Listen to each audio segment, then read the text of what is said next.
How I cured my relationship with food. Now, this is a topic that I really want to talk about because I think a lot of people struggle with this like food-focused mindset. You can't stop thinking about food if you're dieting. You don't know when to stop eating. You overeat. Maybe you don't eat enough. You don't know what to eat. There's a relationship with food that I think that we all have, whether it's negative or positive. I think it's very hard to get it to a positive state. And that's kind of what I want to talk about now because food is such a huge part of our lives. Going out to eat is very social. Drinking alcohol sometimes is social. Having these events or these holiday parties or really anything, it always revolves around food. So getting yourself to a place where you have a good relationship with food is extremely important to continue on to have just a happy social life and a happy life in general and not have it take over your brain like it did for mine for so long. So to talk about my background just a little bit before we get started, I am a health coach now, personal trainer. I've taken a ton of courses on this, so I kind of am familiar with, what to eat, how to eat, and all of those types of things for athletes and for non-athletes. But growing up, I was very into sports and I was a long distance runner. So when I first started getting into the gym and getting more serious with my running, I started severely undereating and I started getting stress fractures. I was losing hair. I was getting bruising very easily. I was exhausted all the time. And I wasn't building muscle because I was undereating to the extreme. I was so skinny. I was the same height. So I'm 5'8". I was like 107 pounds. And I was just working out for 6-7 hours a day. It was insane. Now, when I first started trying to diet, I was reading all these articles on what to eat. And I think that I was eating pretty clean, but I didn't know how much. I was counting my calories. I would not allow myself to go over 1,200 calories. The 1,200 calorie mark that you would see everywhere online, you got to eat 1,200 calories. I was like, I'm eating 1,200 calories. I'm not going over, no matter how hungry I am, no matter how much I work out, and no matter how young I am. I was like 16, 17. I'm eating 1,200 calories. So the more that I kept doing this, I started losing more and more muscle. I started getting injured and my performance started decreasing at the track. So after this started happening, once the stress fracture got so bad to where I couldn't work out and run, it was stress fractures in my shin. So I wasn't able to run, I wasn't able to work out. So during this time, I actually did gain a little bit of weight. I was a little bit depressed. I wasn't able to move around as much. I went the opposite direction and I started just kind of like snacking and eating a bunch of crap. And it got to the point where I was overeating because I thought that I was not allowed to have those things. I would never be able to have it again. When I bought it, that was like that one time I could have it and then it was going to be gone forever. So what I would do is if I was committing to ordering a large size pizza, I would eat the entire pizza and then mentally I'd be like, I'll just start tomorrow. So I'd get the pizza, I'd get the cookies. I would stuff myself for that 24-hour period because I'm like in my head, I'll just start tomorrow, which is the absolute worst thing that you could do. So through all of this, I began to binge eat. It was a kind of a binge eating disorder, which I think people struggle with now, but maybe not to an extreme where they go out to eat or they have these nights where they get pizza and ice cream and all these desserts and they're like, I'll start tomorrow, I'm gonna eat it all. And I think the first thing to think about if you do have this problem is that food will always be there. And that's the thing that you have to think about. We eat because we think that the food will not be there again, or we need to eat all of it, or we need to try it and eat everything that we try, even though you can have a little bit and put the rest away, because we think that it's not gonna be there in the future, which is absolutely not the case. Food will always, always, always be there. There's an abundance of food. Yes, I know that some people struggle with not having enough food.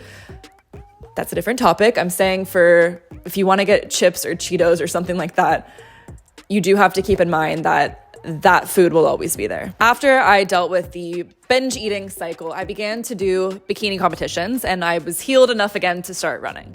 Now with the bikini competitions, you had to be very structured. So instead of a calorie counting diet or binge eating and then restarting the next day, then I started getting into macro tracking. Now you had to be very, very, very strict with your macros, which are your grams of protein, your grams of carbs, your grams of fat. And this was usually like a 8 to 10 week preparation time that you would have to be very strict because you're going to step on stage and be literally judged by your body and every ounce of it. So what would happen is I began to obsess over food. I began to not want to go to any social outings or out to dinner because I didn't know what was in it. I didn't know how many calories were in it.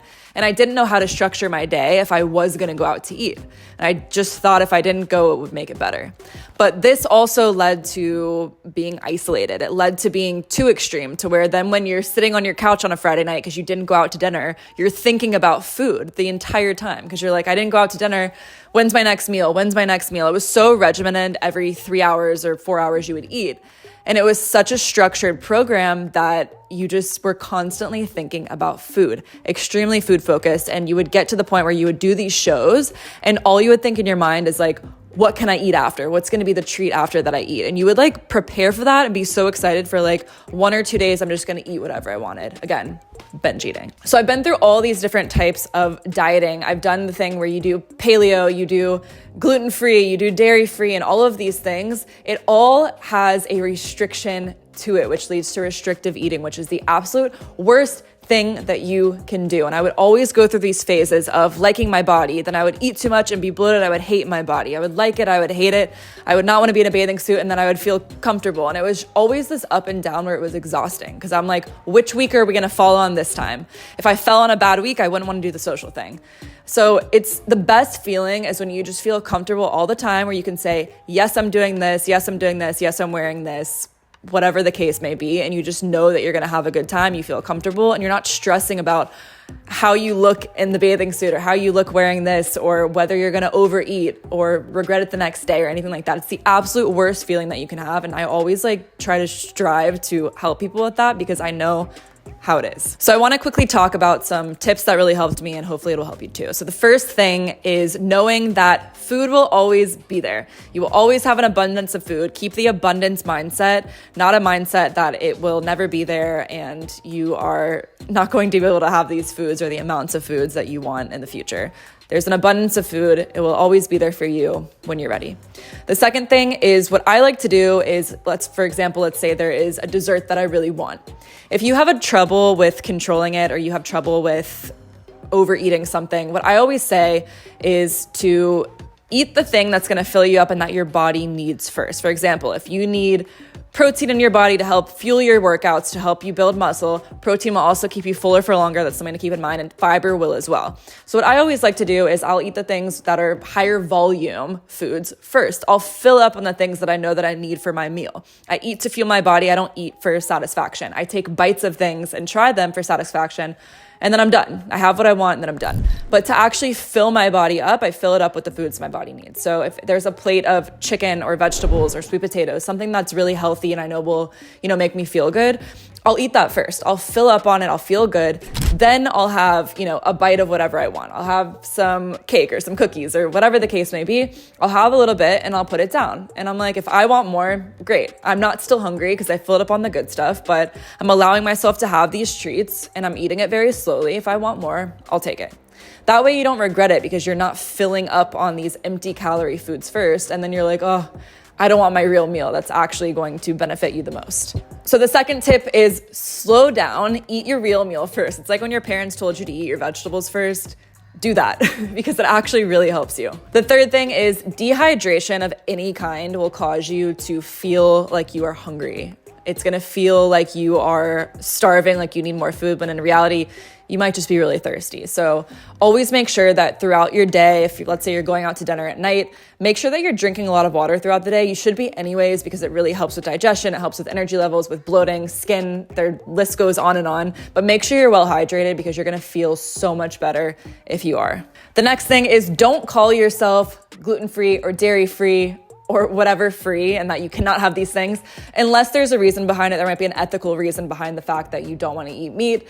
That's totally fine. That's your, mentally you should be able to overcome that anyways. It's not saying that like, oh, I can't have this because I'm going to look bad.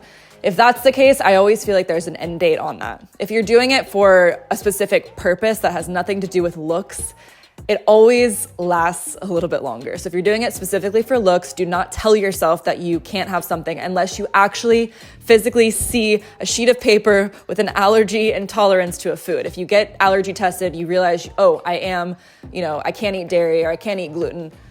Fine. That'll help you kind of know like, okay, this is not going to be good for my body.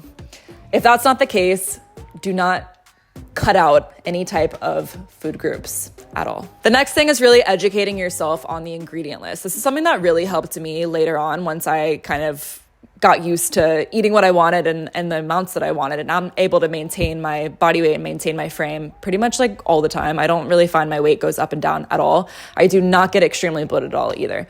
So one thing that really helped me was educating myself on the ingredient list and kind of knowing what I'm putting in my body. If I knew exactly why certain ingredients weren't good to have, why certain ingredients cause cancer or liver damage, etc., it kind of helped me know like, okay, I don't really want this brand. Like for example, I'll give Oreos as an example. The Oreo brand I don't remember what the brand name is, but the ingredients in those are absolutely horrible. So what I would always do is I would find at least a healthier version of that same thing. So I would find a healthier version of the Oreos. Then mentally I'm like, okay, I want to eat ingredients that are good for me. I don't really want to eat ingredients that cause cancer or that cause all these different health issues. So I'd always go for the healthier version anyways, which typically, not always, but a lot of the time, they do have less calories. And not only that, you have to remember that even if it's less calories, you could look like you're 5-10 pounds heavier because the ingredients are so bad for you to the point where it's causing so much inflammation in your body. If it's 50 calories for that horrible thing that's causing inflammation, you will probably look like you are 2-3 pounds heavier than if you just ate the real thing and it didn't cause inflammation in your body. So always go for the real thing. But what I always did was made the switch from the healthier version of something that was bad. And I don't want to say the word bad, but something that was not as healthy for me. And that really helped me to kind of get in the mindset of, I want these clean ingredients for my body and I want to eat really healthy. Now, when you begin thinking of food this way, like you just want to eat clean, you want to eat healthy, you start to just go for foods that make you feel good and make you energized, and foods that are just doing something positive for your body, that are not causing you to crave more, that you don't feel like you need something else, because a lot of these foods, of course, it plays mind games without us knowing, all the sugars, and it causes us to crave more. It's an addictive mindset that we start getting when we eat these sugary or artificial foods. That's what it does to our brain, which signals different things in our body to want to crave that more. So just by choosing the healthier option, you'll find that this kind of gets fixed. I do also find that we don't really crave the healthy stuff as much. Like I crave my specific meals, but it's not something, I don't crave it to the point where I'm like, I need to overeat this. I need this right now. I only do that with foods that are super high in sugar, super high in trans fat, and different ingredients that are addictive, I will say. I really only get to that point with those certain things. So if I am eating clean all the time and I do decide, I want to go out to eat and I want to have this margarita or I want to have a cookie, I know in my head, like, I don't want this every day. I don't want to overeat this in large amounts because it's not good for me. It's not gonna make me feel good. And I've done a pretty good job at just like having a little bit, putting it down, or I'll pick and choose. If I want something, I'll have a day. I'm like, okay, I've been, eating really healthy. I don't think this is gonna affect me as much as, maybe it would previously. The fact that I am being really clean, I'm being intentional, I'm kind of, knowing what I'm putting in my body now, that if I have this thing, I don't think it's gonna affect me as much. I'm not overeating it. I'm having a little bit until I feel satisfied, and that's it. So one thing that I always tell my clients is to find your top 3 favorite breakfasts, favorite lunches, favorite dinners, and your snacks. I think a lot of us, there's so many different meals and foods out there, but a lot of us will tend to go towards our like top 3 or 4 favorite breakfast, lunches, and dinners. And we tend to kind of rotate through those because it's easy for us to make. We enjoy it and we feel good having that, or we just crave it. We want that thing. So if you find those 3 meals that you really like, it makes it a lot easier in the future that if you're going out to eat, let's say for me, for example, I love avocado toast in the morning with my fruit cup and my coffee. I know that when I go out to eat, I'm gonna find a place that has avocado toast and coffee and fruit. I always try to match it. The same thing goes for lunch, for dinner. If I'm gonna cook salmon at home with rice, I try to go somewhere that I can have that for dinner. In the case that I do go out and have something that's a little bit different than what I would typically make at home, I'll have it, but I'll make sure I look at the ingredient list. I kind of know what's in it, and that way I'm able to kind of know what I'm putting in my body. If you do it this way and you just kind of match your foods when you go out to what you eat at home, it just makes it a lot easier. And that way you can be like, okay, I know I react well with this. I know I've been feeling good on this. Now, if I want to have little bites of things after I finish my real meal, I can have that and I don't feel bad about it. But the bottom line is you don't want to have this restrictive mindset. You don't want to feel like the food is never going to be there anymore. And you don't want to feel bloated and gross, because it's going to cause you to go the opposite direction. You're going to overtrain. You're going to over diet and you're just going to overdo it. The key is balance here, and that's what you always want to have. And I think if you stick to something for long enough and you really try it out without having any restrictions in mind, you will find a point where you're like, okay, I'm feeling good right now. Once you feel good, you kind of got to ride that wave and just maintain it. And then that way it'll make it so much easier for when you do want to go off track or you want to have things that you enjoy, because of course that's part of life, is to enjoy all the flavors and things that life has to offer.